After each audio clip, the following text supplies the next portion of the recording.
there, everyone. We'll go ahead and let folks start filtering in before we start the webinar. While you're getting situated, go ahead and let us know in the chat box at the bottom of your Zoom window whether or not you've joined us for a webinar before. Let us know, yes, no. Oh, you know what? I bet you can't yet. All right, now you can.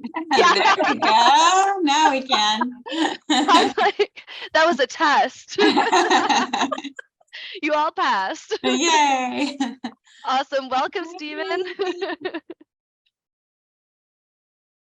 Got some repeat folks in here. Sweet. Nice. Nice. Oh, first. Yay. Welcome. Welcome. Great to have you all here. Yay. Love seeing people. It's their first one. Absolutely. Well, we will go ahead and let people keep coming in, but before we jump into the webinar, I did want to do some quick housekeeping. First and foremost, we're thrilled to have you joining us. Really, the biggest thing you need to know is that you will receive a recording of this webinar. We typically send it out about a week after the webinar. That just gives us time to be editing the video and get it uploaded to YouTube. But keep an eye on your inbox. It is coming to you, as well as all of the resources we'll be going over today. I'm going to go ahead and drop a link to that resource folder into the chat as well. We would love to answer your questions, so please use that chat box to ask your questions. We'll all have an eye kind of on the chat box, and if anything falls through the cracks, we'll make sure we follow up with you afterwards. So without anything else, I'll pass it off to you, Melissa, Colleen. Thanks all. All right. Welcome, everybody. Hopefully you're here for all about, getting ready for summer and how to properly prepare your sensors to get things going for the break.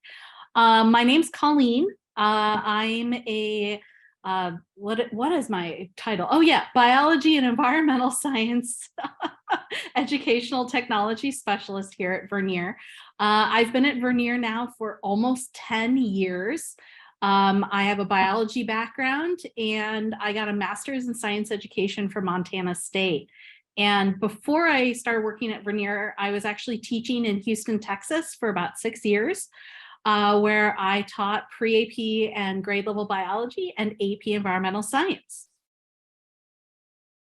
Yeah, hi everyone, I'm Melissa. I'm the chemist here. I'm one of our chemistry staff scientists at Vernier. I've been here almost 13 years now, and before I started at Vernier, I taught chemistry at the college level, so Gen Chem, spectroscopy, stuff like that. Vernier is a really small company. We have less than 100 people, so there's actually only 3 chemists and 3 biologists.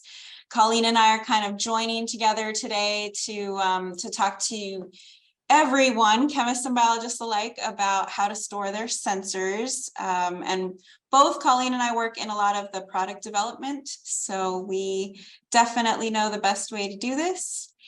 And then that's it. That's us. So just to kind of cover a little bit of what we're going to be planning on talking today. So hopefully you all are making it nearly to the end of the school year. Yay, congratulations. And what we have found, especially at this time of year, we usually get a lot of phone calls from customers that are kind of cleaning things up from the school year. So the end of the school year actually is this perfect time to kind of take a once over, look over your equipment, and basically, if anything needs fixing, get it repaired over the summer, because you're not going to hopefully be using it during the summer. You're hopefully taking a well-deserved break. And we can do repairs for you during that time. It's also time that we tend to see a lot of last-minute budget requests. So if any replacements need to take place, it's also a good time to start talking about it. So what we're going to cover is some of the best practices to check the equipment you have, and best practices for storage, because there are some sensors that require some very specific elements for best practice to store them and help ensure a long life on them. We're also going to talk about kind of some general tips and tricks of things that we like to make sure people are in the know about our sensors. And at the end, kind of one of the most important part is how to get repairs done. talk about replacements and any troubleshooting tips that we have for you, because that's one of the big things is we want to make sure that you have the resources in your hands to be able to use and have your product, have your equipment last as long as possible. So to start, Melissa. Yeah, so I'm going to be talking about proper storage of your pH sensors before you leave for summer. So kind of the theme of all of the sensor specific information we're going to give you is we want to make sure that before you put it away, before you store it, it's working properly. So the best way to do that with a pH probe is I kind of came up with this little makeshift flow chart for you all to follow. And then I also have a little demo that I'm going to do here for you to follow the flow chart and see it live and in person. So I'm showing a Go Direct pH sensor right now, but this is true about any of the Vernier pH sensors. In fact, it's true for most general purpose pH sensors, but particularly Vernier, the cabled ones, the flat pH, and it's also true for our ORP, oxidation reduction potential sensors. All right, so first thing we want to do is make sure that the storage solution that it's been sitting in is clear and translucent. So this one is. The options are, it could be very black and murky and mold could be growing in there. If mold is growing in there, you dump out the solution, clean the bottle with 10% bleach, clean the end of the probe with, just spray it with DI water unless you see clumps, then just kind of put it under the tap sink and get all the clumps out of there. You can use a little bit of a scrub brush, but nothing harsh, nothing abrasive. And then refill it with more storage solution. So before you store it, you want this storage solution bottle to be about 3/4 full of that clear, translucent storage solution. The storage solution is a pH 4 buffer with some potassium chloride in it. And so before I go on, this slide deck here has a bunch of live links in it. So I just told you, verbally the storage solution, but if you click on that link, it'll pull up the recipe for the storage solution. We also sell storage solution that you can purchase. It doesn't matter which one you use. Some people have chemicals readily available, use them. If not, you can purchase it from us. You can also purchase it from Flynn sells it, stuff like that. All right, back to the demo. So now that we've made sure our storage solution is clear and translucent, I am going to make sure that my bulb is intact. So I look at the pH bulb right here at the end. So our general purpose ones, the pH BTA and the Go Direct pH sensor have this round bulb at the end. And you just want to make sure that that's intact. It's not cracked, it's not missing. We also have a flat pH sensor, which doesn't have the round bulb, so you can't really see it very well, but just kind of give it a peek and make sure there's no big cracks in it. So if that bulb is broken, unfortunately, you have to replace the electrode. So if you have a Go Direct pH, good news, you can just take off this BNC connection, throw this away. This can go in the regular trash. It does not have enough silver chloride in it to make it need special disposal. It can go straight in the garbage. And then you just purchase the electrode replacement. If you have one of the cabled sensors that is all in one piece, you have to throw the entire thing out and replace it. Okay, so that's if the bulb is broken. There's no way to fix that. All right, now this one does have an intact bulb. So I am going to put it in its storage solution. And I already have it connected to my phone. It's Go Direct, so I've connected it via Bluetooth to my phone here. You can see the pH reading is 4.26. So that is where I want it to be in the storage solution. Typically, so I wouldn't worry about this sensor unless it was somewhere outside of like 3 or 5. So anywhere between pH 3 and 5, I think that's fine before I store it. Like I'm not ready to use it, right? I'm just going to store this. The other thing that I want to make sure is kind of when I wiggle it around that the numbers change. Typically, when we see pH probes that are failed, so there's a crack in the system, there's something wrong with the amplifier, it's stuck at a weird value. So it's stuck at pH 7, it's stuck at pH 14, it's stuck at -3, like it's something crazy. And that's worth, looking at a little bit further. But right now, I'm just going to store this sensor. It's at 4.3. I'm not worried about it. So my sensor is good to go. I'm ready to store it. I do want to store it. We've started to say upright. The point is not that it's stored upright. The point is that it is stored wet. So if you get a lot of solution in here, it can be stored, kind of tilted in a drawer or something like that. It doesn't have to be fully upright, but we did include this picture here. Let's see, I'm hiding it.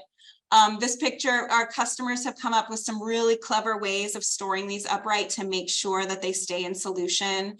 Anything you can do, putting them in a plastic bin, works great. Try and keep them in a climate controlled environment. That'll help from mold growing in that solution as much as possible. And this is true kind of for the whole year. So that storage solution is likely going to be the first thing that gets some muck, some gross in it. And if you're wanting to keep your pH probes in good health, you should be restoring and refilling that storage solution at least once a year, if not twice a year. Colleen, you taught in Houston, Texas. How much did you have to refinish this storage solution? I basically, when I was teaching in Houston, because we're literally like mold central, had to replace it about every 3 months because it was just a super black moldy environment. Yeah, if you're in a real humid place, it's going to be pretty regular. So just be aware of that. If you're in a drier climate, once or twice a year, you'll probably have more of it just evaporating than you will, because that happens too. There's a really good question from Teresa in chat of kind of wait, it's supposed to be wet. What happens if the solution has run dry? Can the probes be rehydrated and used? A great question. So that is kind of this little branch that I was going to come back to. Yeah, a lot of times people don't know that it needs to be stored wet, or like we were talking about, if it evaporated all the way. We do have a procedure called shucking that is follow this link, follow these instructions. It's kind of a shot in the dark whether it's going to work or not. A lot of it depends on the age. So if they're pretty new, they'll probably respond pretty well to this shocking treatment. If they're quite a bit older, they may not. But give it a try. It's always worth trying. But the instructions are here, and it does take like an overnight soak. So just be prepared. Again, another good reason to look at your sensors now before you need to dig them out and use them the next day in the fall. And then lastly, if it's not reading between pH 3 and 5, what you want to do is don't just assume that, well, it just needs to be calibrated, I'll deal with that in the fall. Get out some buffer solutions, make sure it reads pH 4 in a pH 4 buffer or pH 7 in a pH 7 buffer. Don't use deionized water, don't use tap water. It will not read what you want it to read. So definitely get out those buffers just to double check, because it could be something wrong with the storage solution. If you want to be extra careful, calibrate. And I'll talk about that more in a minute. One more quick question, this kind of goes with lifetime expectations. Yeah. What has worn out in an old pH probe? So I always say, it's not a great way to say it, but I say pH probes are living, breathing things. They have solution inside them that is used every single time you use these sensors. And that solution gets out of whack, that solution goes dry. And then the probe will cease to work. So the expectation, our sensors, the pH sensors are warranted for 5 years. So you should expect 5 good years out of your sensor if you're storing them wet. And then the older they get, so maybe the first year out of the box, you don't have to calibrate them that much, but as they get closer to 5 years and beyond, might have to start calibrating them every time you use them. So that's kind of the expectation for their life. After 5 years, you may or may not need to start replacing them as they get older, because again, that solution does dry out. You'll need to calibrate them more. Some people will say their probes lasted 10 years, 12 years. You can get a lot of lifetime out of a sensor if you calibrate it every time you use it. So that's just the expectation, is the older it gets, the more you're going to have to calibrate it, but it will get to an age where when you calibrate it, it will not give you proper values, and then you should just get a new pH probe. And I've said the word calibrate a lot. I'm not going to go through a calibration process. We have several videos on our website about the calibration process, and we even did a whole webinar on it. So feel free to check out these resources. They will walk you through the calibration in LabQuest and in graphical analysis. Quick question, everything like this is also similar for an ORP? Everything is exactly the same, other than how you check this last step right here, because it obviously is not reading pH. So for ORP, you want, and it's in one of those tills, I'd have to look. I think the voltage reading should be around 300 millivolts. But I'll have to double check that. And it's in one of these tills. And then the calibration procedure is the same, but we do not sell calibration standards. You have to purchase those. We don't really recommend calibrating the ORP sensor though, just because of how that sensor works. So you really kind of disregard that whole stage, but it is true about the lifetime expectations as well. It's just those voltage values are going to get smaller and smaller.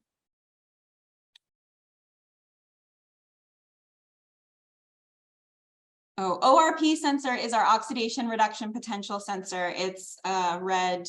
I don't think I have a picture of it, but if you don't know what it is, you don't have to worry about storing it for the summer. It's just very similar to the pH probe, so it's kind of lumped in. All right, that is pH. Next, I'm going to move on to another sensor we get tons of questions about, which is our ion-selective electrode. And this one has a much simpler flow chart, because almost everything that can go wrong with the ISE has to do with the module. So I'm showing here a Direct Nitrate Ion-Selective Electrode. Again, you'll see a storage bottle on the end of this. I'm going to take off the storage bottle. This tip right here is a module that will screw off. And this is complete replaceable. This is what dies on an ion-selective electrode, what goes bad.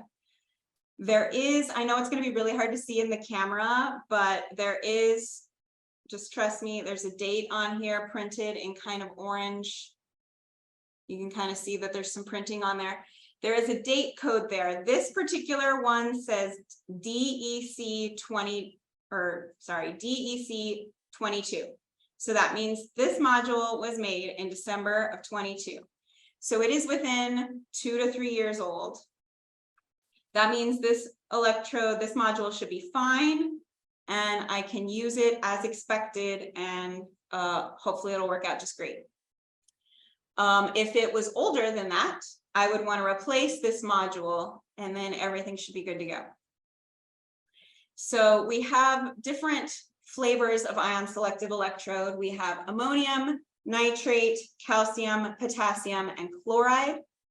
Chloride does not have one of these replaceable modules. It has some polishing strips that you want to use. So when you unpack that chloride ISE, you want to take out those polishing strips and remember where they are so that you can clean the chloride sensor with it. Then the only other thing you have to worry about when you go to store them is this storage bottle actually just has a sponge in the bottom of it. And you just want to make sure that sponge is damp. So put about 10 drops, tap water's fine, doesn't even need to be DI. And that's all. You just want it to be in a humid environment. And now I'm going to put that on there, and you want to make sure that the module tip is not in contact with the sponge when you screw it back on. So it can be really high up. It really doesn't need to. You just want to make sure they're not in contact, because as that sponge dries out, it'll adhere to the module and ruin it sooner. All right. And let's see, so sponge must be damp. Then we also have a video here for showing how to calibrate them. So sometimes if you really need them, if you know you want to come back from summer vacation and use them right away, I might just go through the whole process of calibrating them to make sure they're working properly. That module date should give you everything you need to know, but it never hurts to just double check. The calibration will not be good by the time you come back at the end of summer. So it's really just to check and make sure that you know what you're doing and that it'll be working when you get back. But we do have that video resource available for you here.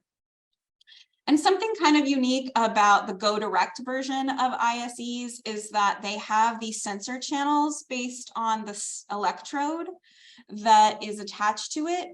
And you set up that sensor channel based on the electrode that's attached. And you just want to make sure that those match. So we've had some issues with people not knowing how to match those or not knowing how to interchange those. That is described in the calibration video. So make sure if you use ISEs a lot, especially the Go Direct ones, that you're aware of that. So Melissa, if that sponge is dry and they don't know how long it's been dry, can they just re-wet it and let it sit for a while, or should it soak in some standard? If it's dry and you don't know how long it's been dry, but the module is still has a good date on it, that is a good example of a situation where I would go ahead and do the entire calibration and make sure it's working in its standard solutions. And then if it is, just wet the sponge and store it. But if it has gone dry, especially, I mean, they'll get real hard. And I've had some where I had to kind of pull the sensor out of the bottle where you knew it stuck to the sponge.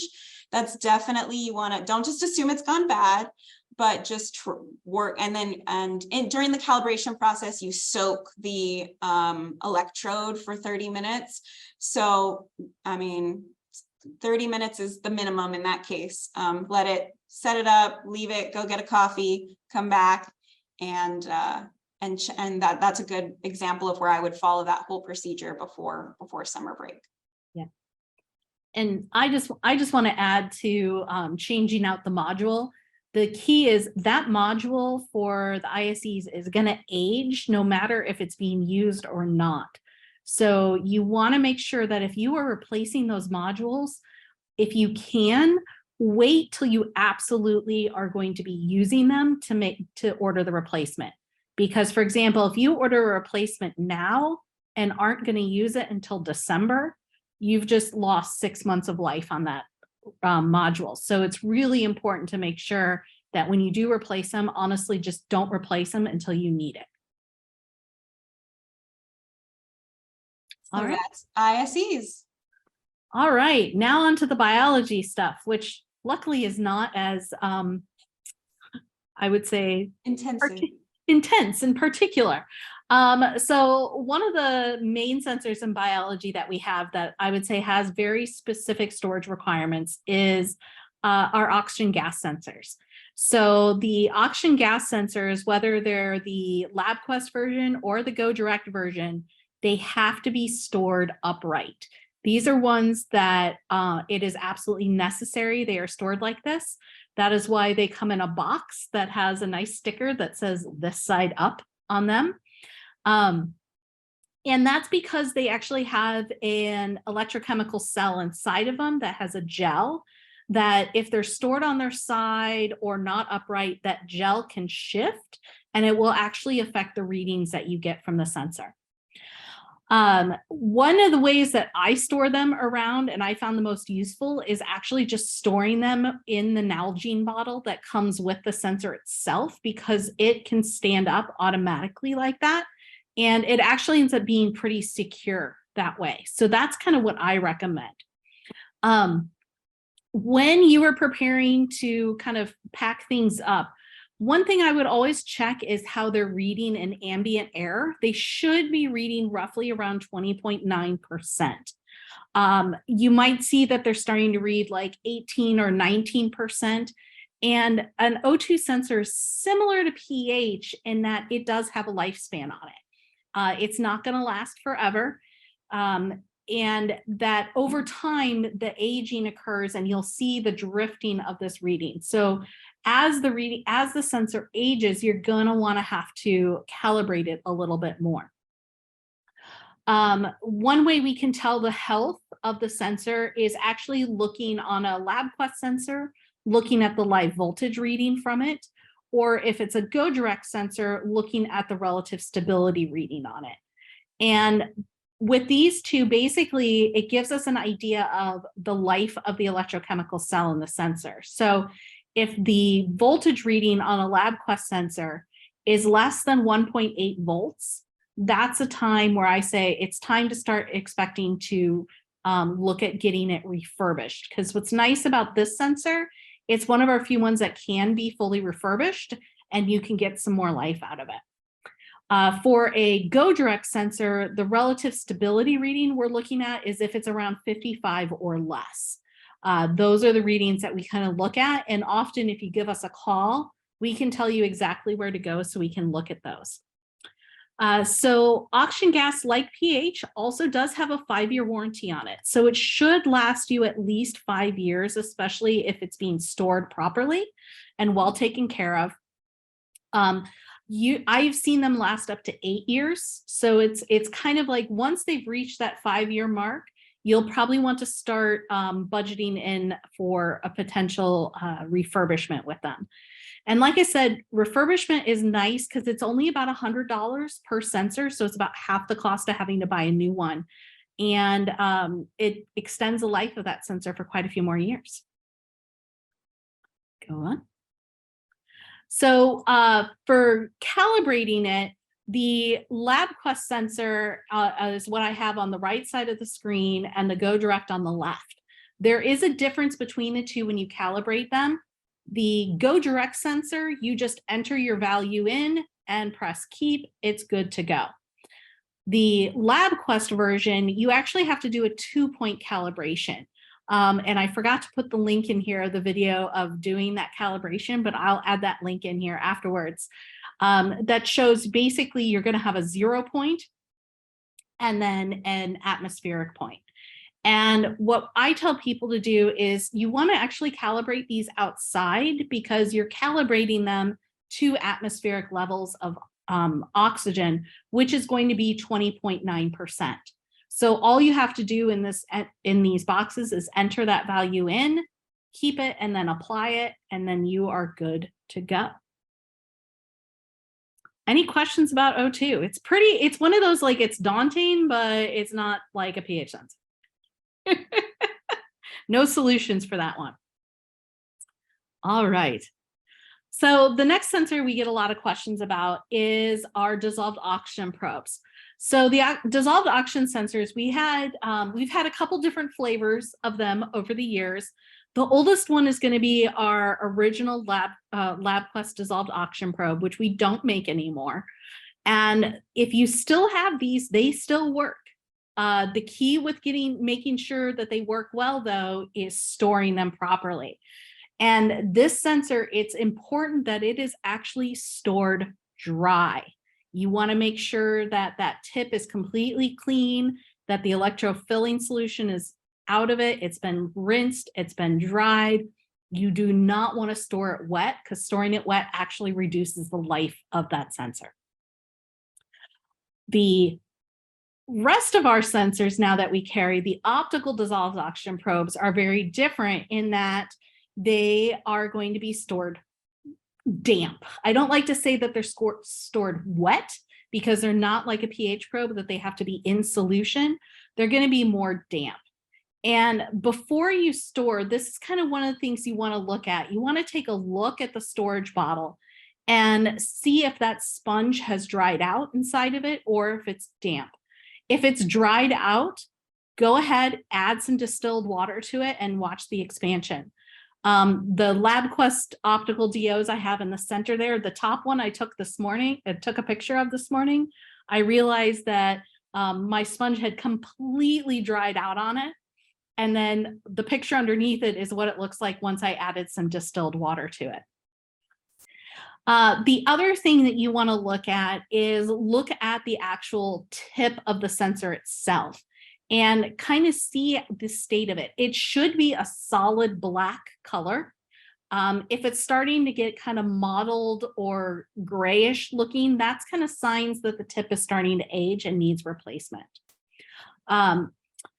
With these sensors, if the sponge goes dry, that is okay. It's not going to ruin the sensor. All that sponge is doing is creating a humid environment so that the sensor tip is ready to be to take readings. So if it's dry, it just might take a little bit more time for your reading to stabilize. Lifespan on the actual tips themselves, the sensor tip has been warranted for 2 years on these. I have seen them last up to 5 to 6 years. So that tip, it's nice. It does not have to get replaced very often. Usually it needs replacement because of a student has scratched it on a rock or some other damage has occurred to it.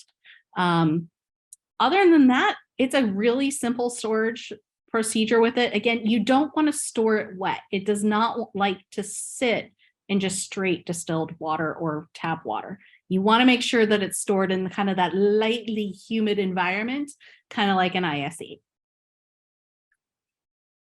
All right, on to spectrometers. So I want to be clear, spectrometers don't need special storage over the summer, but in kind of going with the theme of you might need to send your sensors in for repair, since it's the end of the school year. Spectrometers are a big one that the lamps can go bad in them, and they do take a long time to get the lamp repaired.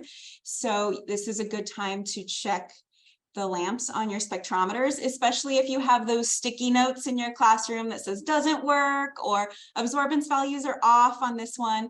Those are good indicators that the lamp may have gone bad. There's a really easy way to troubleshoot that to determine if the lamp has gone bad. And again, this is true for all of our spectrometers. So we've had lots of flavors of spectrometers over the years. The procedure I'm going to show you, you would follow for any version of them. So original SpectroVis, SpectroVis Plus, and Go Direct SpectroVis Plus, and then any of kind of the more UV and UV fluorescence spectrometers. First off, a really good indicator is there's just no light in the cuvette area. So you're not going to be able to see it because my room is really lit up, but you can usually see if there's white light coming out of the cuvette area.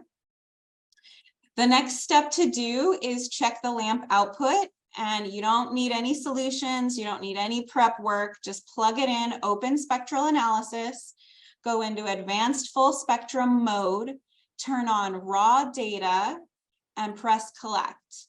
And you should see something. If you just see a peak over here and the rest is a flat line, or a flat line over here and a peak over here, that means some part of the lamp or all of the lamp is dead. So you can see examples of it here in this graph. And there is a till that will point you to this in our resource guide that we're getting, that we're going to give the link to you. So So again, that was my Go Direct SpectroVis Plus that I have plugged into USB to my computer, and just looking through spectral analysis.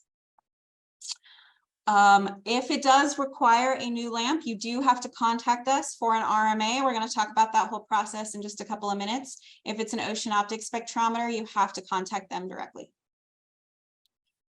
Colorimeters. The only thing I want to point out here is make sure that there are no cuvettes.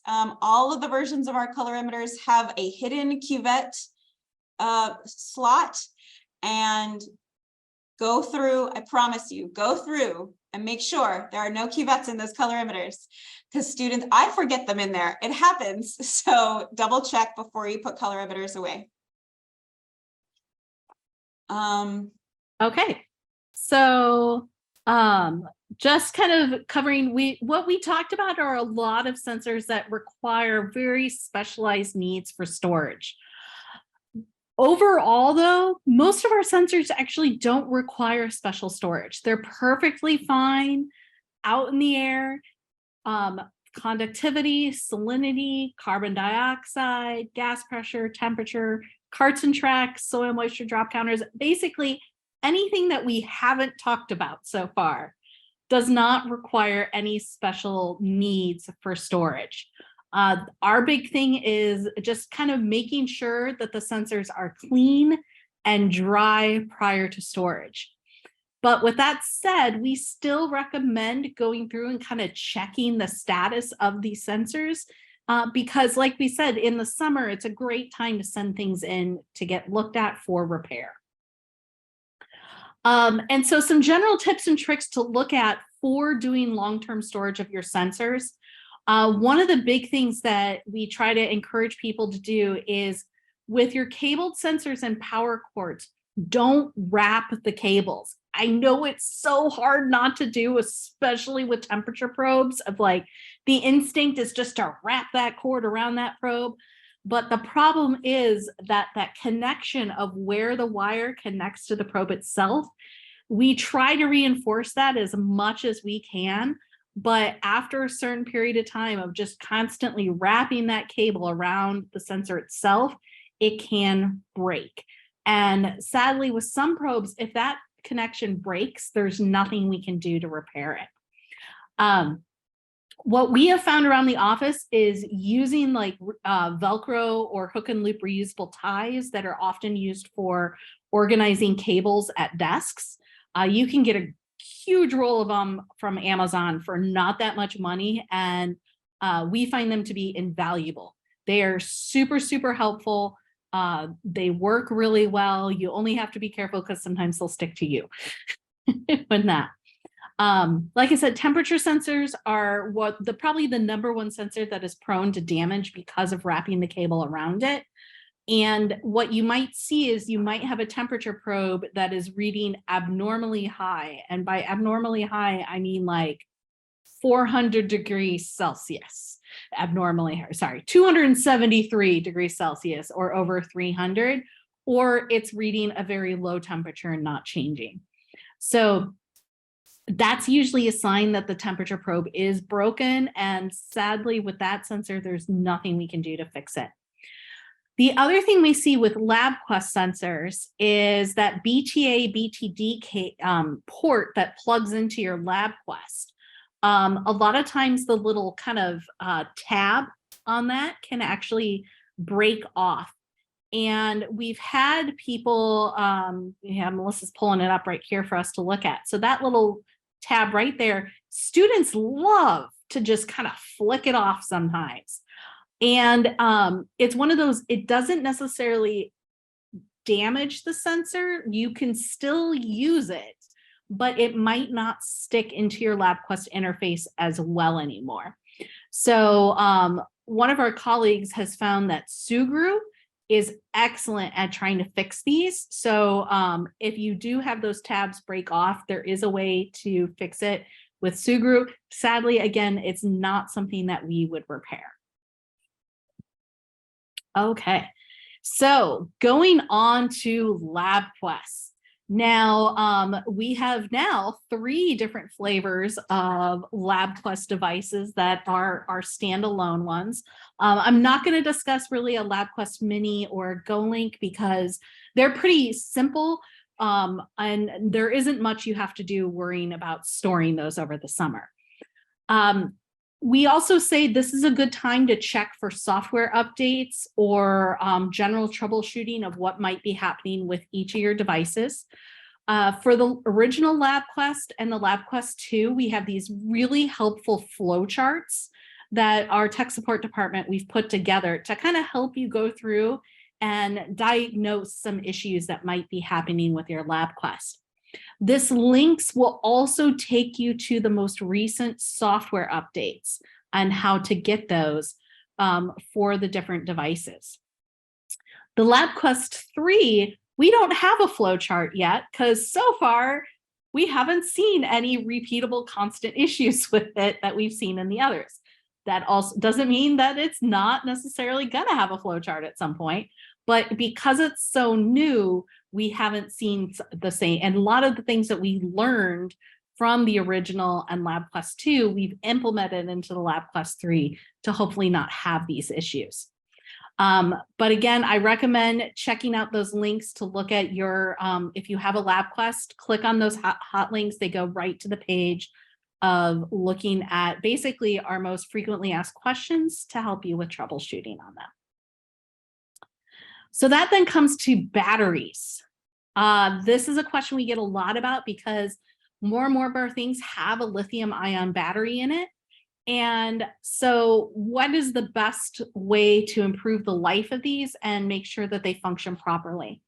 So for Direct Sensors, they have a battery, lithium-ion battery in them. Our key with those is do not leave them charging over the summer. What you want to make sure to do is unplug them, make sure they're not stuck in a charging station. And for those, you do not have to remove the batteries in them. It's totally fine to remove the battery, just make sure they're not charging. For our LabQuest devices, for the original LabQuest, leave the battery in, totally fine, but again, don't leave it charging. For the LabQuest 2, LabQuest 3, and the Direct SpectroVis Plus, because it has a LabQuest 2 battery in it, again, don't leave them charging over the summer. And for them, we highly recommend completely powering the devices down and removing the battery from them for the summer. And this is important because if the device hasn't been actually powered down and the battery's still in it, it can still be actually draining power from that battery. And we can actually, it can actually cause some software issues over time. Also, it can decrease the lifespan of your battery. And the other thing we try to encourage is trying to store it in a temperature controlled environment, which I know in some cases is difficult. In my classroom in Houston, they turned off the air conditioning in the summer because there was nobody there. So that was a difficult situation on my batteries for my original LabQuest. Luckily, I could put them in a room that the air conditioner was going to be on the entire time. And often we get a question of when should I replace my battery? So all of our lithium-ion batteries in our devices have a 4-digit code on the back of them. And we have one in the bottom picture here with the red box and arrow. Those tell us how old this battery is. So that 3213 tells us this battery was made on the 32nd week of 2013. If your battery is that old, it definitely should be replaced. What I tend to see is the battery itself is warranted for a year, but they do last longer than that. Usually, if you're starting to have issues where you've charged your LabQuest devices and the charge isn't lasting very long, and you look at the battery and it's 3+ years old, I would recommend getting a new battery. The other thing to look at is, has your LabQuest been updated recently? Because often we do updates in there Yes, I meant to say 32nd week of 2013. Sorry. Often we'll, in our software updates, have battery optimization updates as well to kind of help make sure the battery life lasts longer. Melissa? Yeah, so we're going to get to updating in just a second. We've kept mentioning these resources and all these tills we're referring to in that Google folder link. It actually takes you to this very handy dandy Google Sheet, which has really everything we've talked about today and more. So definitely check that out in the Google folder. That is a really good summary of everything we've gone through, including updating software. So updating your LabQuests, there are step-by-step instructions on our website. So if you follow that link to whichever one you have, if you have a LabQuest 2, there's all the instructions again are here, but we even have a little infographic. You have to download it onto your computer, put it on a flash drive, and then plug it in. LabQuest 3, you don't have to do that. You can do it via Wi-Fi. So there are a couple different options. So it does depend on which LabQuest you have. So definitely follow those links. Again, make sure that your graphical analysis, spectral analysis, instrumental analysis are all up to date. These you update directly through the app itself. There's a little button that says, in fact, I can show you here, well, it'll be different in spectral analysis, but you can go into About and it'll check for an update and tell you that the app is up to date or not. Logger Pro updates, if you're still using Logger Pro, those you get through your Vernier account, which leads me to the Vernier account, which is a great place to get all of the latest and greatest Vernier stuff that your school has already purchased. A lot of people don't know that if they bought biology with Vernier in 2004, you still have access to biology with Vernier. You don't even know where that book went. You haven't seen it, but you know your mentor gave you a lab from a biology with Vernier book. Log on to your Vernier account.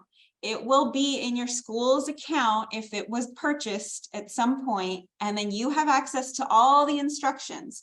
So especially if you're switching from Logger Pro to graphical analysis because your school got iPads or what have you, then you can log on to your Vernier account, go to your My Downloads, and you'll see your Biology with Vernier book. Download that book, open the whole folder, and in there, there's instructions for Logger Pro, which you don't need because you're switching to graphical analysis. There's instructions for LabQuest sensors with graphical analysis, and there's instructions for Direct sensors with graphical analysis. And there's also LabQuest instructions in there. So make sure you're getting the latest instructions and that you're following the ones for the device you are using. So I always like to recommend that because people don't realize that our site licenses work that way. And if you're not sure, give us a call. We can look up your school for you and let you know what books you should have access to. Absolutely. Then lastly, not quite last, but we talked a lot about you might have to get, like for spectrometers, a lamp replacement. You do have to call or email us that your spectrometer needs a lamp replacement. You need to tell us what you did. It's a little bit more helpful to say what troubleshooting you have already done. So we don't walk you through troubleshooting in back and forth via email or on the phone. Just let us know everything you did. Say, yep, I checked the lamp. It's dead. There's no light in the cuvette, for example. And because we are going to ask you to do some troubleshooting, we really don't like to just hand out these return authorizations and you spend a lot of time gathering all that stuff, putting it in a box, shipping it to us. We spend a lot of time looking at it and then no problem is found. We really don't want to be in that situation. So that is where why we ask everyone to do troubleshooting with us, either over the phone or via email or via chat, to save everyone time and money. There are products, again, most of our products have a 5-year warranty. There are some cases that aren't covered by warranty, like the pH bulb being broken or the temperature probe being at extremes because of cable wrapping problems. So non-warranty or warranty, we'll try and look at them and see if we can repair them. But in general, unless it's a special case, you won't have a fee associated with it. So That's shipping it to us. yeah, other than shipping it to us. And special cases like lamps and oxygen gas have fees. So, but we go through all that in the process of talking to you about the RMA. And in general, they are out of your hands for quite a while. Like right now, including shipping times, it'll probably be out of your hands for a month.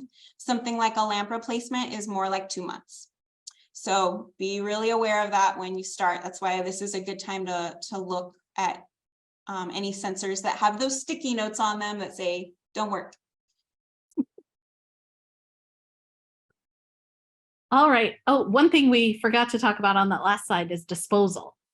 We do get a lot of questions about how to properly dispose of items that are not repairable, like your temperature probes or your pH probes with a glass bulb. Most cases, we tell people it honestly, it's going to depend on your area if you have electronic recycling that can actually handle those types of electronics. But more often than not, they will just go in the trash. And same thing, if we get an item that we determine is not repairable, we will also dispose of it for you.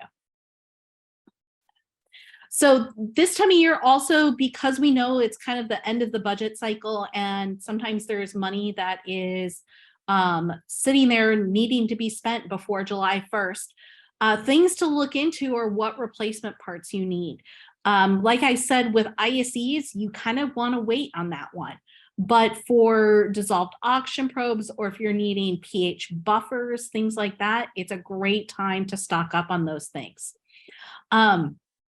If you're looking at sensors that are broken or no longer functional, or say your pH probe is 12 years old, start looking at what might need to be replaced and look at what's different. Is a Go Direct pH probe or a LabQuest pH probe going to be the best product for your situation? And that's something that we come in for. We want to help you get the best product that's going to be working for you. So some things we might show now is, for example, and you compare the LabQuest version of an optical DO versus a Go Direct DO, is the Go Direct DO actually has a temperature probe on it now too, while the LabQuest version doesn't. So to me, that's a reason to look at going for Go Direct over LabQuest. We do 30-day free previews. So if you want to try something out before you look at putting in a purchase order for it, contact us. We are happy to set something up for you. And we can also talk to you about the compatibility of these different sensors and software for what's working in your classroom. Do you have tablets? Do you have Chromebooks? Do you have a mixed platform classroom? We can make sure you're going to get equipment that's going to work best for your situation. And lastly, questions. That's what we're here for. One of our big jobs for Melissa and I is to actually help you all make sure that your questions are being answered. If you have any lasting questions, go ahead and put them in the chat now, or afterwards you're like, oh shoot, I completely forgot to ask this question. We actually have a live chat now on our website that you can chat us a question at. Only during working hours though, we do not work on weekends or past 5 p.m. Pacific time. You can also email us simply at chemistry or biology@vernier.com. Usually email is going to be a lot faster. You can give us a call, but we know sometimes phone calls can be difficult, especially if you're teaching during that day. And emails are really nice, and usually sometimes if it gets to be a complicated issue, then calling us might be actually better. And the other thing we recommend is if you are calling to troubleshoot something, make sure to have the sensor in front of you, because we can't really troubleshoot with you or help you out if we don't have the sensor there with you to kind of work things through. So I'm sorry we went over time. There was a lot to talk about. If you have any last minute questions, feel free to throw them in the chat. We have that Google folder. And again, if you have any questions that we didn't cover, shoot us an email, go to chat, give us a call. And I think that's it. Yeah. Go to the next slide and just thank you everybody for coming and attending. And again, don't hesitate to call or email us. That is what we are here for. We want to make sure that you are going to be successful with your equipment and have a smooth and easy school year the following year. Bye. Bye, Thanks, everyone. everyone. Thank you.